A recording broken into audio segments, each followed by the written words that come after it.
Hello दोस्तों, स्वागत है आपका एक बार फिर से हमारे यूट्यूब चैनल अकाउंट स्टडी पे। एंड कैसे हैं आप सब लोग? आई होप सब बढ़िया ही होंगे।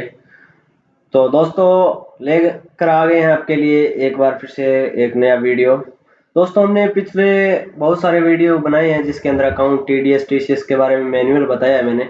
और बाकी हमने पहले आइटम मास्टर के अंदर जाके अकाउंट के अंदर आइटम वगैरह, लेजर वगैरह ये सब बताया है मैंने, यूनिट वगैरह कैसे बनाना है। फिर हमने ट्रांजैक्शन के अंदर सेल की एंट्री की थी और परचेज की एंट्री भी की हुई है। दोस्तों, अब आगे चलते हैं, इसी के साथ कंटिन्यू चलते हैं आगे। दोस्तों, अब नेक्स्ट हम सीआर नोट सेल रिटर्न के बारे में पढ़ने वाले हैं। एंट्री करके बताने वाला हूँ मैं आपको सेल रिटर्न के बारे में दोस्तों। तो सेल रिटर्न दोस्तों वो होती है जैसे हमने कोई भी सेल कर दी है और वो सेल है वो हमारे पास रिटर्न में आ जाती है कंप्लीटली। अगला माल होता है वो रिजेक्ट कर देता है या फिर किसी भी कारणवश वो माल है वो वापस भेज देता है, तो इसकी एंट्री होती है वो सेल रिटर्न के अंदर होती है दोस्तों। तो सेल रिटर्न करने के लिए दोस्तों हम पहले मैं आपको सेल दिखा देता हूँ दोस्तों। ये देखिए, ये मैंने कल जो वीडियो बनाया था उसके अंदर ये एलकेम को सेल की हुई थी मैंने। ये लोड ले रहा है, एक मिनट। इस बिल के अंदर मैंने सेल की हुई थी दोस्तों। अब इसी को हम वापस रिटर्न लगा देते हैं, सेल रिटर्न कर देते हैं दोस्तों। इसके लिए आपको दोस्तों जो वाउचर नंबर होता है वो आपको कॉपी करना होता है दोस्तों। वाउचर नंबर आप कॉपी कर लेना दोस्तों। यहाँ पे मैं शिफ्ट प्लस देख के इसको कॉपी कर लेता हूँ दोस्तों और फिर चलता हूँ सेल रिटर्न वाउचर के अंदर। दोस्तों, सेल रिटर्न वाउचर के अंदर यहाँ पे ऐड का ऑप्शन दिखाई दे रहा होगा आपको। इसी के अंदर इंटर करना है आपको सीधा। इंटर करते ही दोस्तों आपको डेट मिल जाएगी, वाउचर नंबर। दोस्तों, किस तरीके का माल हमने खरीदा था, जो हमने पिछले वाउचर के अंदर सेल किया था वो 5% सेंट्रल किया था। यहाँ पे किस पार्टी को किया हुआ है? एलकम को किया हुआ है दोस्तों। तो अब ये दोस्तों एलकम का किस वाउचर के अगेंस्ट सेल रिटर्न है वो मांग रहा है दोस्तों। तो मैं यहाँ पे जो हमने कॉपी किया था वाउचर नंबर वो यहाँ पे मैं कंट्रोल वी से पेस्ट कर देता हूँ दोस्तों। और फिर मैं आपको इंटर दे के दिखाता हूँ दोस्तों। ये ऑटोमेटिक सेल की टोटल अमाउंट है, आईजीएसटी है, वो कंप्लीटली दोस्तों इसने वापस उठा ली है दोस्तों। अब हम इसको एंटर करते हैं तो आप देखेंगे कि यहाँ पे मस्टर्ड मस्टर्ड 1000 kg और बस इस हिसाब से हमने माल बेचा था दोस्तों। अब आ जाते हैं हम अप्लाई टैक्स के ऊपर। अप्लाई टैक्स के ऊपर करते हैं तो ये दोस्तों, ये देखिए इसने सेम टू सेम हमको क्या करना है, जो हमने सेल किया था वो वाउचर सेम टू सेम इसके अंदर कॉपी, वहां से कॉपी करना है, यहाँ पे पेस्ट करना है दोस्तों। Same to same voucher paste करना है यहाँ पे, जिससे हमारा जो भी माल हमने सेल किया था वो हमारा सेल रिटर्न के अंदर आ रहा है, तो इस वाउचर के अंदर कर देंगे हम एंट्री और एल्किम का जो वाउचर है वो नील हो जाएगा दोस्तों। इसी तरीके से आप भी कर सकते हो। हमने सबसे पहले वहाँ पे जो वाउचर नंबर था जो सेल किया था उसका वाउचर नंबर हमने कॉपी किया, यहाँ पे सेल टैक्स टाइप लगा दिया 5%, फिर एल्कम पार्टी है वो डाल दी। फिर हमने क्या आइटम बेचा था दोस्तों? मस्टर्ड हमने बेचा था, सेल किया था, वही रिटर्न के अंदर आ रहा है तो मस्टर्ड लगा दिया। 1000 क्वांटिटी आ रहा है, ठीक है दोस्तों। प्राइस 10 रुपीज पर केजी के हिसाब से बेचा था। टोटल अमाउंट ये होगी दोस्तों। यहाँ पे आप देख सकते हैं टैक्सेबल अमाउंट है वो 10,000 रुपये है दोस्तों। और टैक्स रेट है वो 5% सेंट्रल।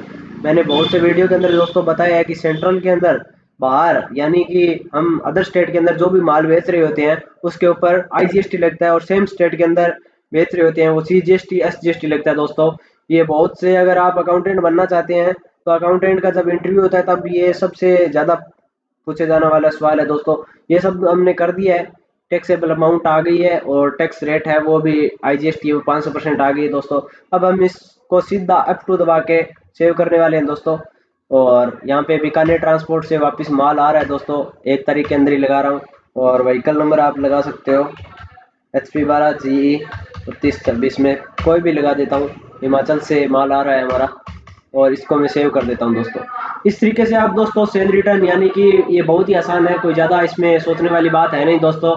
आपने जो भी माल बेचा है उसको आप वापस रिटर्न के अंदर ले सकते हो दोस्तों। तो ये मैंने एंट्री कर दिया है, वह बहुत ही सिंपल है दोस्तों। अगर आपने ये एंट्री है उसके अंदर कोई भी बाय द वे मिस्टेक कर दी है तो आप इसको मॉडिफाई के अंदर जाके आप यहाँ से सीधा ये एंट्री को मॉडिफाई कर सकते हो। जिस तरीके से आप यहाँ पे अगर आपकी डेट गलत हो गई है या फिर वाउचर नंबर है या फिर सेंट्रल टैक्स वगैरह डेट गलत हो गया है, जैसे मैंने 1 तारीख को है यहाँ पे मैं 2/4 लगा देता हूँ। 2/4 इसको करके मैं यहाँ पे 1/4 यानी ये वाउचर डेट होती है वो दोस्तों सेम ही रहती है। अब इसको मस्टर्ड या फिर आप रिटर्न कर सकते हो दोस्तों। जैसे मैं आपको यहाँ पे sale returns against voucher number यहाँ पे मैं पेस्ट कर देता हूँ। इस वाउचर नंबर के अंदर नरेशन अगर आप डालना चाहो तो डाल सकते हो दोस्तों, इसमें कोई दिक्कत वाली बात नहीं है। ये डाल के मैं इसको सेव कर देता हूँ, सेम टू सेम चीज़ों रखने वाला हूँ दोस्तों। इस तरीके से आप मॉडिफाई कर सकते हो। अगर आप थर्ड ऑप्शन आपको लिस्ट का दिखाई दे रहा होगा दोस्तों, लिस्ट क्या होती है? लिस्ट में आपको बता देता हूँ कि जितने भी आपने सेल रिटर्न की है सब की सब एंट्रियाँ यहाँ पे आ जाएगी दोस्तों। मैंने एक ही एंट्री की हुई है दोस्तों, एल्केम लेबोरेटरी से हमने माल है वो सेल रिटर्न हुआ है, तो इसकी एंट्री मैंने यहाँ पे कर दी है और लिस्ट के अंदर ये शो हो रहा है दोस्तों। इस तरीके से आप भी एंट्री यहाँ कर सकते हो दोस्तों। और दोस्तों हमारे चैनल को सब्सक्राइब जरूर कीजिए, लाइक जरूर कीजिए, वीडियो पूरा देखिए दोस्तों। सब्सक्राइब नहीं कर रहे हो आप, ये हमारे लिए कॉन्फिडेंस कम करने वाली बात है। और इस तरीके से आप सेल रिटर्न कर सकते हो। अब हम देखते हैं कि जो लेजर होता है उसके अंदर सेल रिटर्न का क्या प्रभाव पड़ता है दोस्तों। इसके लिए मैं डायरेक्टली आप दो तरीके से लेजर खोल सकते हो। अकाउंट्स बुक के अंदर जाके डिस्प्ले अकाउंट्स बुक, इसके अंदर जाके अकाउंट लेजर अकाउंट वाइज यहाँ से भी खोल सकते हो दोस्तों, वन अकाउंट। और एलकम यहाँ पे एलकम लगा देते हैं, एलकम अप टू दबाएंगे तो यहाँ पे आपको लेजर सेल शो हो जाएगा। जिस तरीके से आप यहाँ पे देख रहे हो हमने सेल किया था वाउचर बिल नंबर इस अगेंस्ट के सेल किया था और ये डेबिट ये हमने डीआर कर दी थी पार्टी को, और वापस इसको सेल रिटर्न आ गई तो ये सीआर हो गया और इसका बैलेंस है जो वो नील हो गया दोस्तों। इस तरीके से आप ये एंट्री कर सकते हो दोस्तों। और इस वाउचर को डायरेक्ट अगर आप खोलना चाहते हो जिस किसी भी जगह पर हो तो आप इसको दोस्तों Alt L दबाइए, अपने कीबोर्ड से Alt L दबाइए और डायरेक्ट खुल सकता है दोस्तों। और यहाँ पे अगर आपको डेट वगैरह चेंज करनी हो, सिंगल अकाउंट है और यहाँ पे अप टू आपको शो हो रहा होगा, सीधा इंटर देके आप खोल सकते हो, डायरेक्ट F2 दबा के भी आप इसको खोल सकते हो दोस्तों। इस तरीके से आप सेल रिटर्न किया है जो भी एंट्री है वो आप कर सकते हो दोस्तों बड़ी आसानी से। आई होप दोस्तों आपको वीडियो पसंद आया होगा। बहुत बहुत धन्यवाद आपका हमारे वीडियो को पूरा देखने के लिए, और हमारे चैनल को सब्सक्राइब लाइक एंड शेयर जरूर कीजिए। आपका एक सब्सक्राइब हमारा बहुत ज़्यादा कॉन्फिडेंस बढ़ाता है दोस्तों। बहुत बहुत धन्यवाद, थैंक यू सो मच, बहुत बहुत धन्यवाद सर।